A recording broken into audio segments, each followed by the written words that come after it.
And welcome back, everybody, to another episode of our Magnum OPUS Podcast. I am so excited and grateful to be joined by three incredible musicians.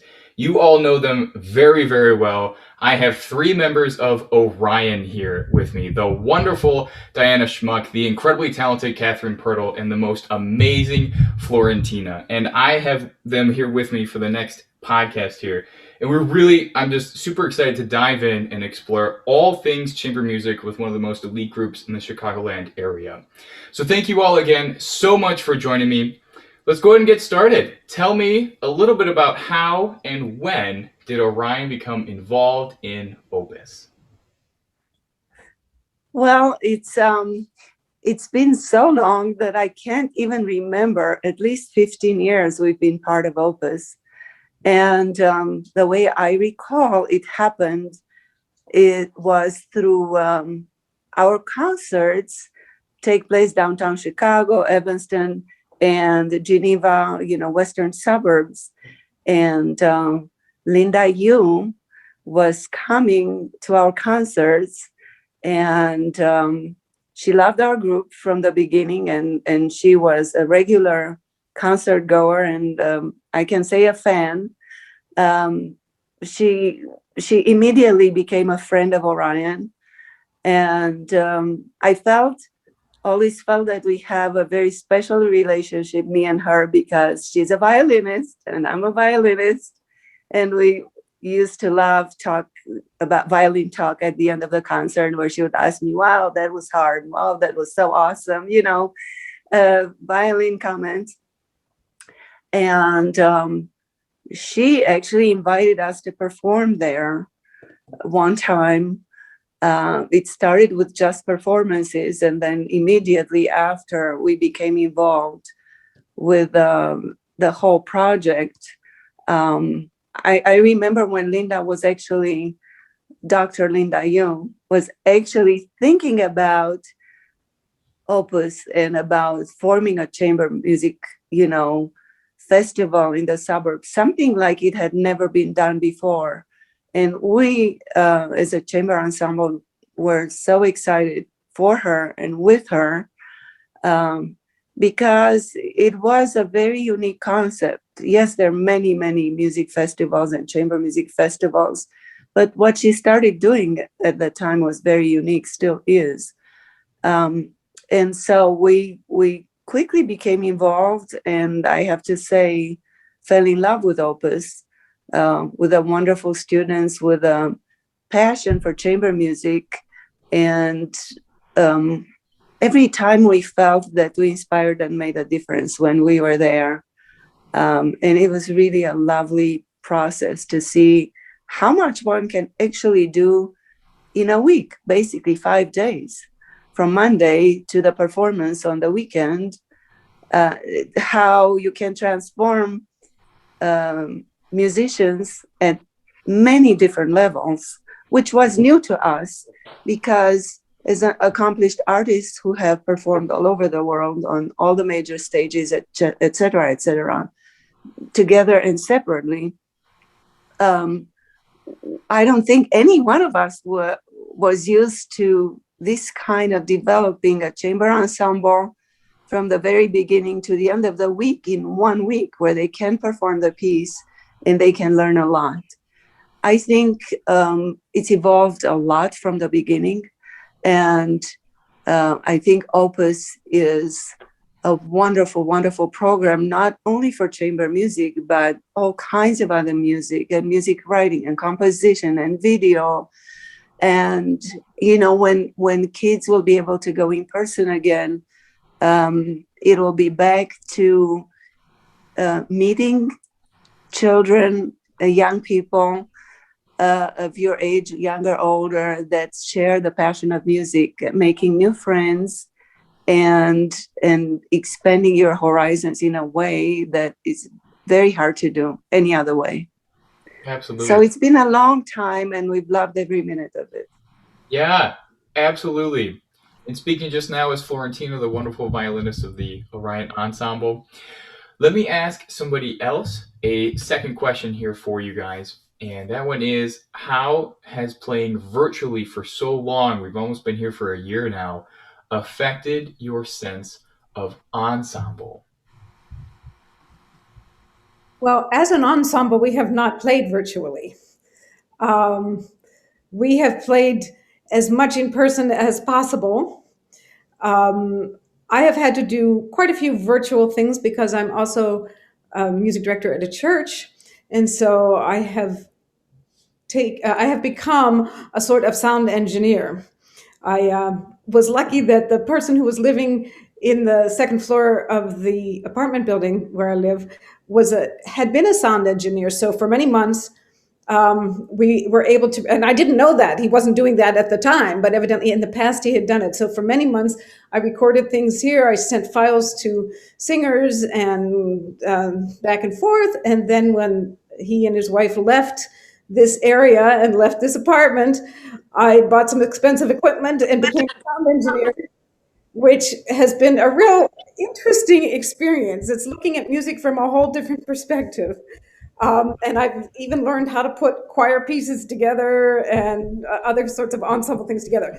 But Orion has not performed virtually. And I think in some ways, to do, it's one thing to do one-on-one or even a choir thing, but to do chamber music, when you respond at the moment to what the other person is doing. And so, it's just not the same. I mean, I think it's great that schools are doing it. I think it's great that where it has to be that way, that something is happening, but it takes away one of those probably the key element of chamber music, which is responding to one another. But it's been a growing experience for all of us. Yeah, absolutely. And what luck that your neighbor was a sound engineer just when you needed it the most. I think that's maybe some things do go right in the universe. That was excellent.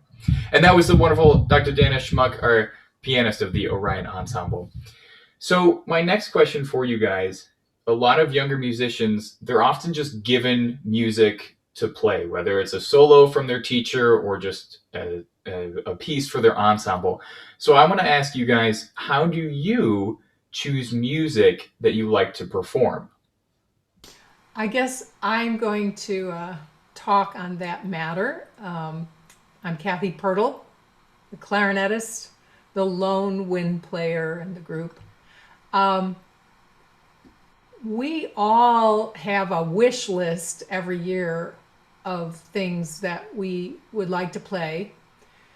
And so we kind of give our lists we put them together and get together on phone or Zoom and have conversations about what a series would look like.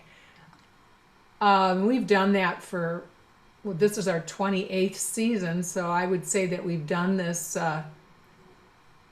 girl band thing. We're pretty good at it, and this year was so different because we didn't even know when we were going to perform. We didn't know what a series would look like or if we could do a series. But I have to say that I think what we are presenting, we've done 2 concerts. We just finished a concert on February 5th. We did a concert, an all Beethoven concert in October. We're going to do 2 more concerts, one on April 18th at 3 p.m. and then May 22nd, Saturday, May 22nd at 3. And I feel so grateful that we are small and that we are flourishing in this time. It's been very hard on everybody, and musicians, artists of all kinds have been forced to reinvent their craft in terms of performances, and I believe that we have really created a special series, and all of our educational partnerships, this is off the subject matter of repertoire, we're involved with 2 different high schools, and they are so happy that we're helping the students to inspire them. And I'm so glad that we were doing that before this hit, because I think we are providing a community partnership that is really important right now. And so our our live stream concerts repertoire has been much shorter for each concert, because we didn't want to have these long Zoom concerts. So we've only chosen 2 pieces per concert. And I think that's been a good idea. So our concerts only last about an hour. But it feels like about the right amount of time. And we've had a few people in our audiences.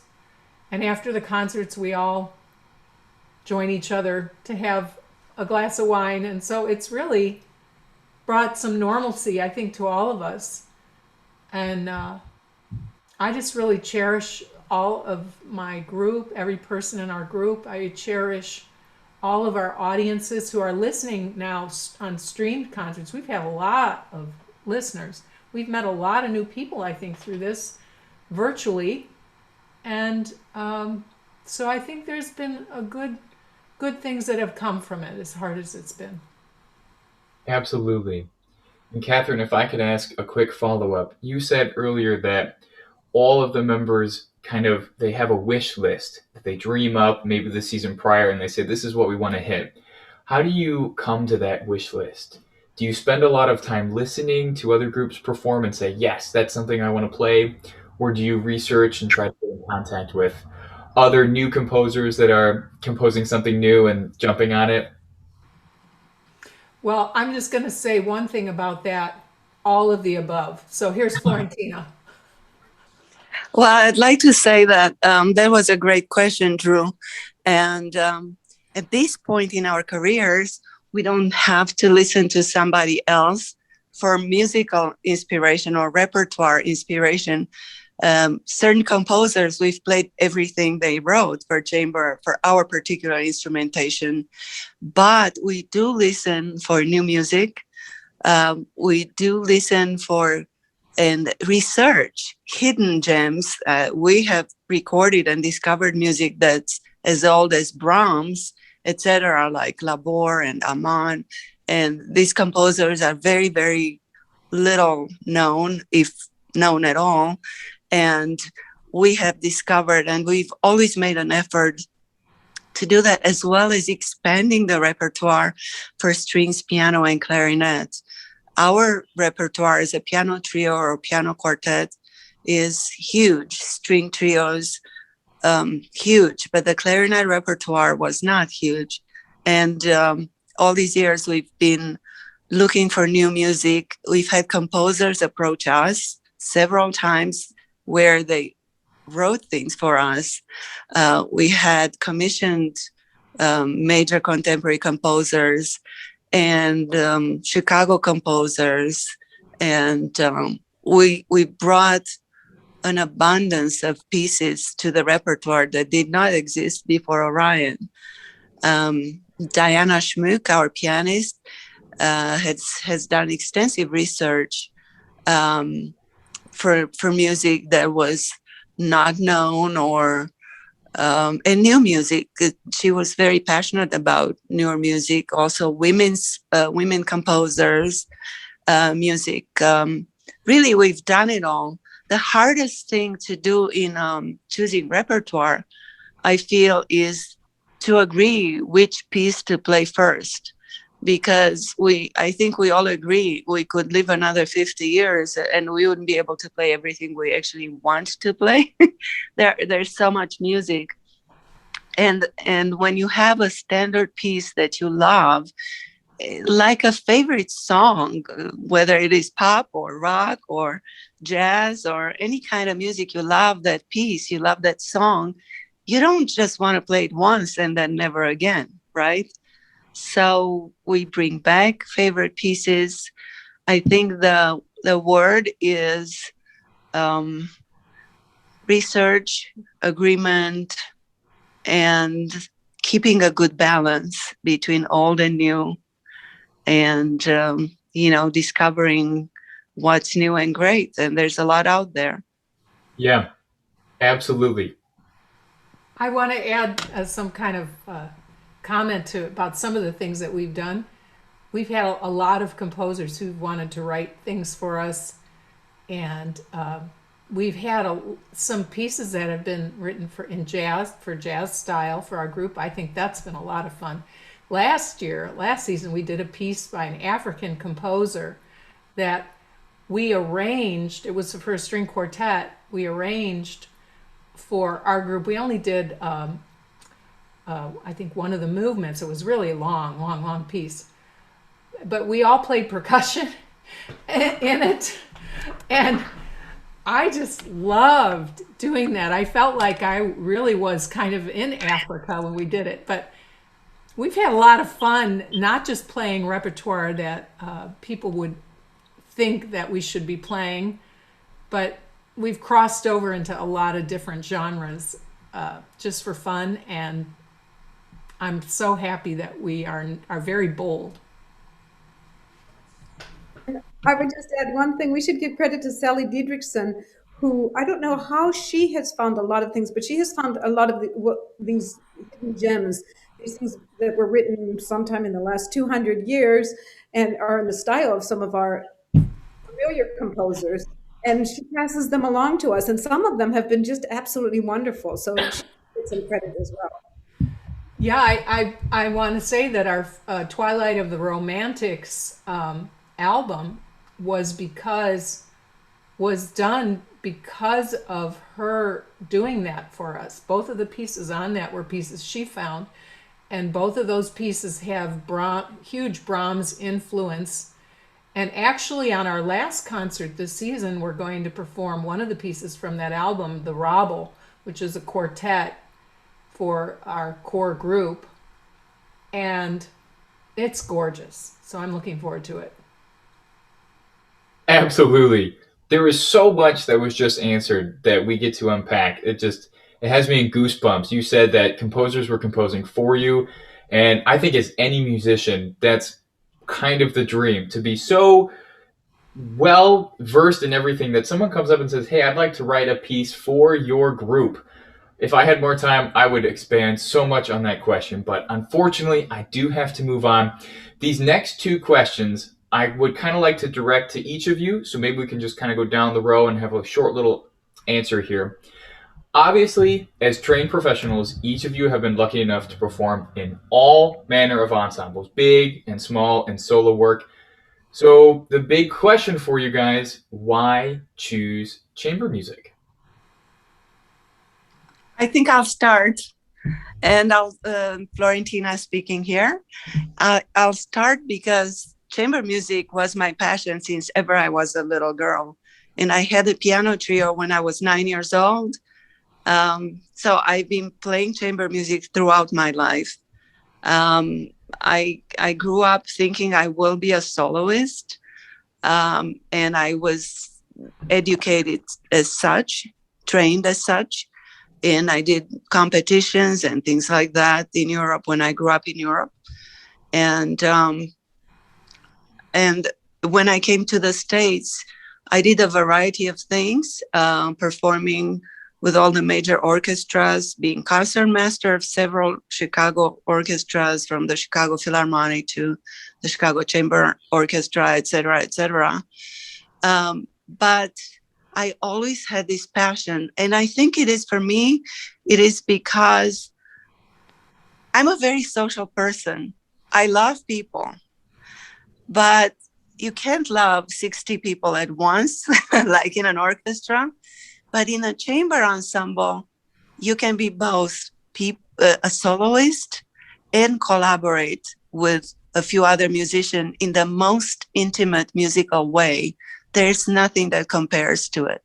And that's why I would take chamber music over anything and any kind of music personally. And I do want to say that I love many kinds of music, not just classical, not just chamber. I love jazz, I love blues, I love certain pop music. I'm a strong believer that good music is good music, period. Well, I also played chamber music from a very young age because I have an identical twin sister and we were taking lessons together. And so we did a lot of four-hand things. And some of the major composers have written for four-hand. So my first chamber music was four-hand piano. And then because I was a trumpet minor in college, my second chamber music was mostly wind and piano. Because I got to know all the wind players, and there's wonderful things for all the wind instruments and piano.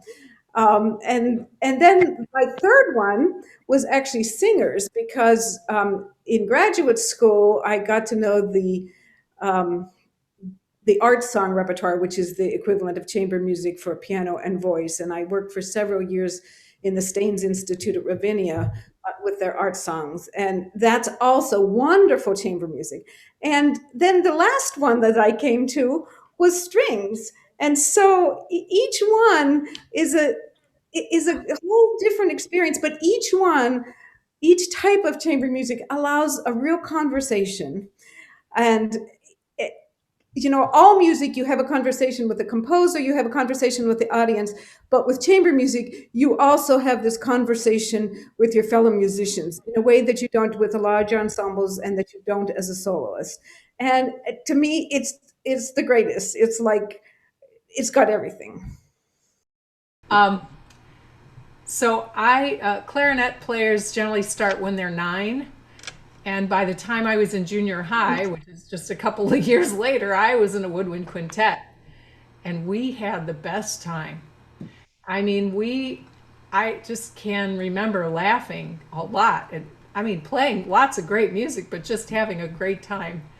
And in college, I was a music education major for my undergraduate, but I was only required to give like 2 recitals for the 4 years. Actually, I was there for 5 years for my undergrad. And I gave a recital every single semester I was there. With chamber music recital. And I played with every instrument, and I was like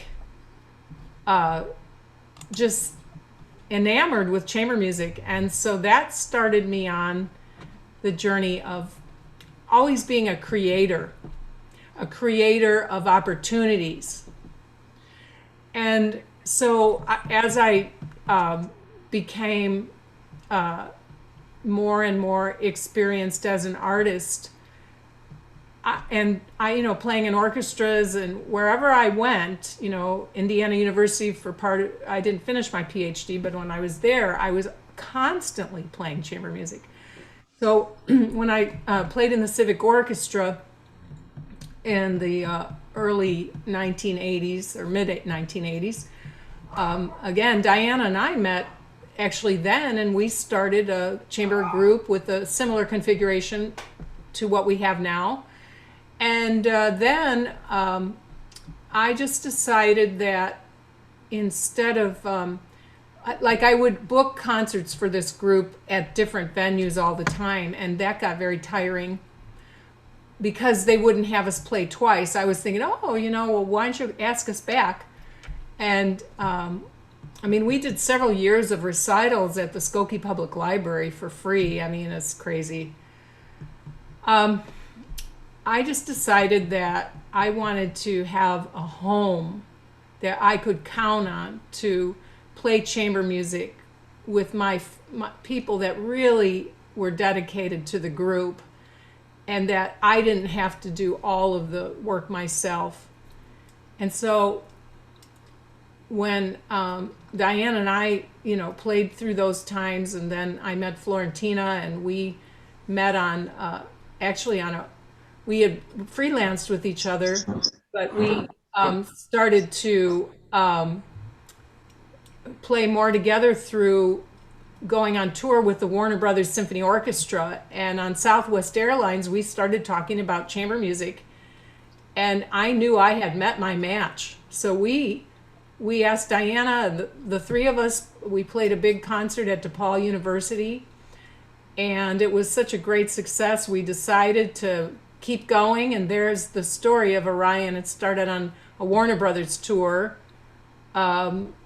with the vision of joining Diana and the three of us starting a group together that was a serious, continuous group. And then Judy came on, but the repertoire for clarinet and strings and piano, clarinet, piano, and strings is so much more, I think, rewarding for clarinet for me than woodwind quintet. I love the sound of playing with stringed instruments and piano. And I don't know, there's nothing more that I could ask for in terms of a musical expression, and that we created this all by ourselves. There's nobody that did this for us, and we have a board that's really dedicated, and I always didn't like the idea that you had to wait for the phone to ring to play in something like an orchestra. You have to audition, you have to win an audition.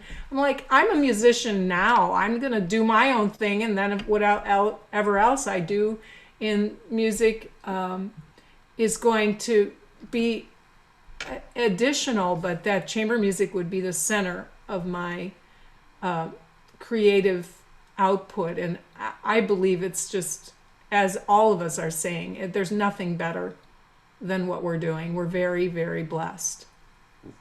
Oh my gosh, absolutely. Yeah, and again, so many things to unpack. I mean, Warner Brothers, talk about a titan in the film industry. We could go down that rabbit hole for ages, but unfortunately, we are almost out of time. So I would like to end our episode with you guys today with the same question again for each of you. And Catherine, you went last. Maybe we could start with you on this one, not to put you on the spot, but we at Opus are always looking for some of the best practice techniques, because some work great for some people and some it's just a little more difficult to focus on certain things for others. So if we could go down and I could ask each of you, can you offer one practice tip for our students listening? It could be anything. Well, I am very devoted to practicing passages slow, not working ever faster than I can play them really well. And if certain passages in a piece are more difficult than others, I will, in my practicing, literally slow down before I start a passage like that. So I never play it where I'm not confident. And obviously, sometimes I don't know I'm not going to be confident on a passage until the tempo starts getting faster. And then when I discover that passage, I just really always slow down. And then, obviously, performance time, it's no big deal. Yeah, absolutely. Diana, do you have something? I was thinking somewhat similar terms, and that is, don't start at the very beginning most times when you practice, because usually the very beginning isn't what needs the work. Go to where the work is needed and work small sections and make those sections become alive and completely solid, and then work another small section. But playing straight through a piece is not practicing. Yes, I think more musicians out there need to hear that truth. Thank you. And Florentina? Yeah, I agree with Diana 100%. My practice tip is, no matter what piece you play, if you cannot play very clean scales in different variations, slower, faster, arpeggios, when we're more advanced, double stops, but play them really, really clean, perfect intonation, very nice bow arm, good sound, even sound, all those things. I don't even think you should go to the piece without that, at whatever level you're at. And that's my number one advice. And it works for everybody, from the very beginners to the most highly accomplished professionals. All the stars that we all love start their practice with scales. Absolutely. 3 golden tips that I'm probably going to write in my journal later tonight because I don't want to forget those.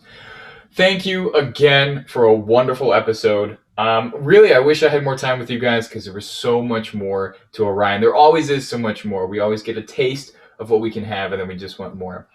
Thank you again so much. And for everyone out there, what were those 2 concerts? Catherine, do you have those dates one more time for those 2 upcoming? Yeah, Sunday, April 18th at 3 p.m.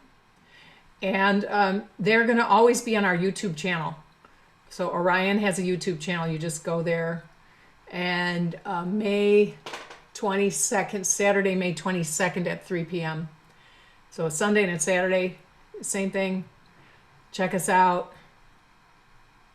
Follow us on Facebook, etc. You'll have all the information needed. Yeah, everyone please go check them out because if you haven't heard of Orion, shame on you. But thank you again to everybody involved, and I hope you all have a wonderful week. Stay tuned next time for another episode of our Magnum OPUS Podcast. Thank you.